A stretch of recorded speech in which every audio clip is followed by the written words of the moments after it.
Hello, my name is Ashton Steiner, and today I'm going to be going over my research proposal, Behaviors Without Social Skills, a Negative Impact on Learning. My hypothesis is that adequate education on social skills will help decrease behavior difficulties in classrooms. We've recently seen an increase in behavior difficulties. We've also seen more students that struggle with self-regulation, and this in turn causes behaviors to become more heightened and harmful. According to Rethink Ed, more than 70% of teachers report a recent increase in behaviors, compared to 66% in 2019. The data I use, or will be using, are discipline reports for 6 students with IEPs from the past 2 school years. The data shows for these students that dangerous or elevated behaviors were exhibited more often than non-dangerous ones. These are my charts showing that data.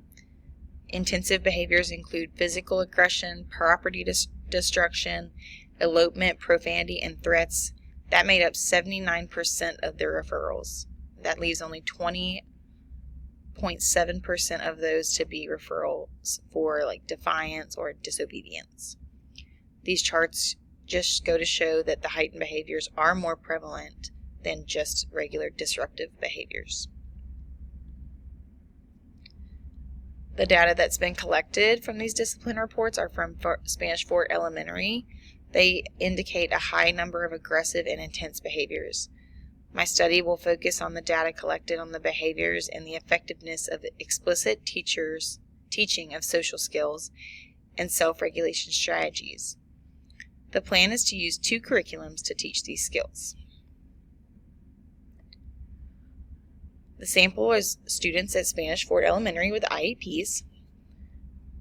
We will do a quantitative study using data collected on the behaviors, and the data will be collected from data charts completed by these teachers. The data will be monitored and discussed weekly, and then we will compare to previous data to determine the success of the social skills. The instrumental research plan focuses on decreasing behaviors through explicit instruction of social skills. All staff will be trained in 2 curriculums, the Zones of Regulation and Kagan, and they are expected to implement them. These will be reviewed at least bi-monthly.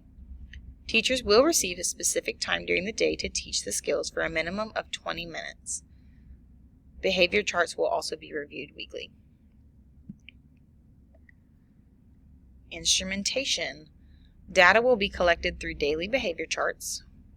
The question will be, did we see a decrease in the more dangerous behavior incidents? And we can also use discipline referrals, as any higher risk behaviors will result in an office referral as well.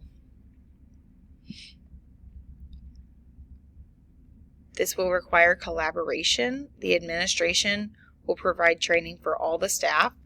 That training can be reviewed bi-monthly at PLCs or faculty meetings.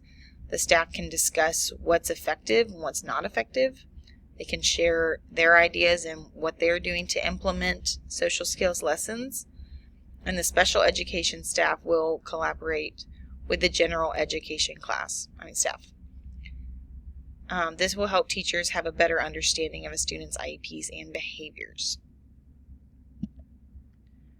Confidentiality. Administrators will be given a permission to conduct research form detailing what the study proposes, when it will take place, who will conduct it, and the results.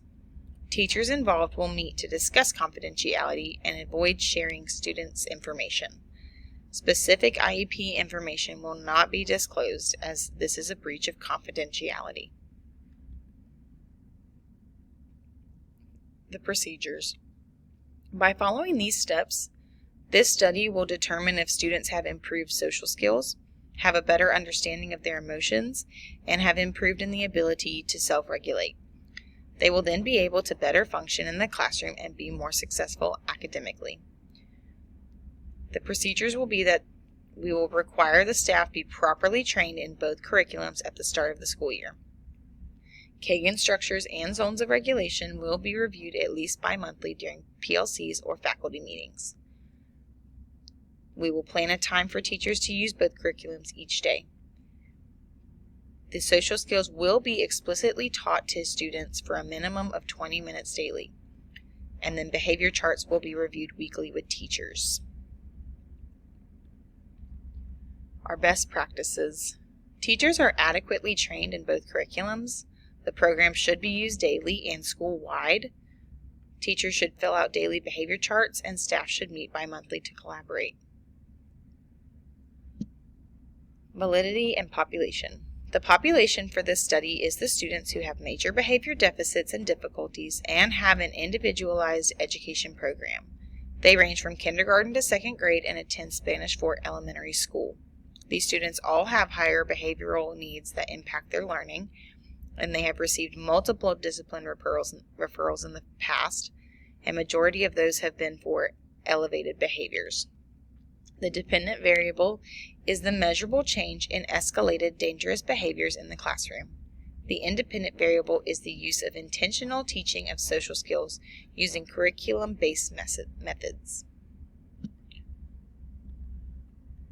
In conclusion, the expected outcome of this research is that the explicit teaching of social skills will show a decrease in behaviors. Students in this study have an IEP, and the positive results will result in a safer environment for all students and staff and improve learning outcomes for these students.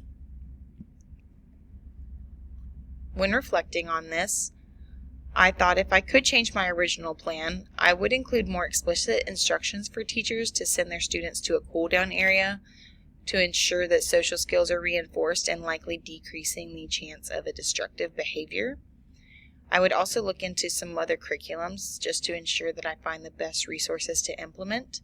I know the two that I am using are data-driven and data-based, and they are really good, but putting a little more time and effort to make sure they are the absolute best would be something that I would like to change up. Thank you for listening to my research proposal, and that is all.